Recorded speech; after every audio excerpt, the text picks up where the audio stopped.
I understand you're currently a superintendent. Is that correct? Yes, sir. And you had mentioned $300,000. Had you already calculated that that's what it would cost your school district? We have, it's for the $300,000, yes, sir, for the 2%.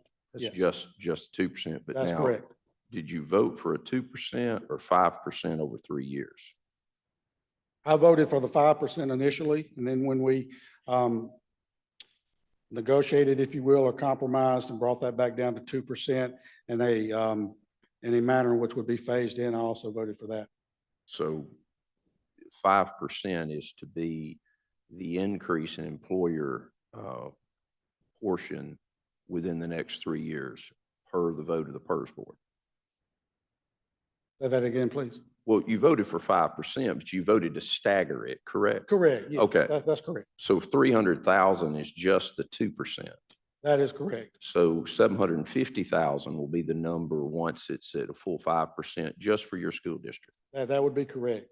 How- Roughly, yes, sir. How do you intend to pay for that? Because I think that's a question I'm getting from some of my school superintendents, universities, community colleges. On the back side of this, they've got to come up with it. So I'm just curious, you got 31 years. I hope you stay another 10 years in the system. But how are you going to come up with $750,000? Well, that's a difficult question to answer. Obviously, you look at every avenue of revenue that you have and determine where you may be able to shift funds from one area to another, whether that be reducing your maintenance budget, your administrative budget, looking at personnel and absorbing your personnel costs when teachers leave instead of replacing them. You eat your money that way, so to speak. So it would be difficult, but again, going back to the vote, as I mentioned earlier, at that time, you know, I'm not playing the role of superintendent, I'm playing the role of PERS board member. So I felt it was in the best interest of PERS to cast that vote in the affirmative. And I think that's an excellent point, that you voted as a PERS board member, but you still operate as a superintendent. And Correct. you've got to come up with $750,000. I think that brings home the point, maybe that the mayor's making, or the mayor from the small town I'm from. It's 5%, no matter what your payroll is. And I think in part of your answer, it's, you know, you said we may have to cut personnel. If we cut personnel, we're cutting salary.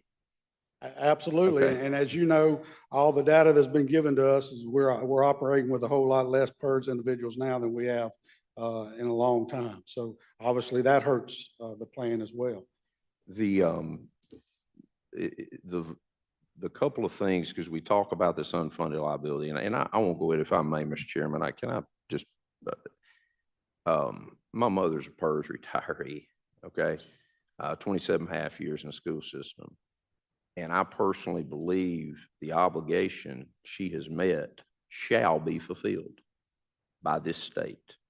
And that's true to every PERS recipient, beneficiary, retiree, and current employee. So I just want to be very clear. That's what I believe. But it is a math problem Absolutely. when we boil down to it. And since I've only been here 5 years, and in 2022, as the chairman referenced earlier, we were told by the executive director, with a lot of caveats, and by the way, all this is recorded. It actually, I can give you the date and time and everything, go and watch it.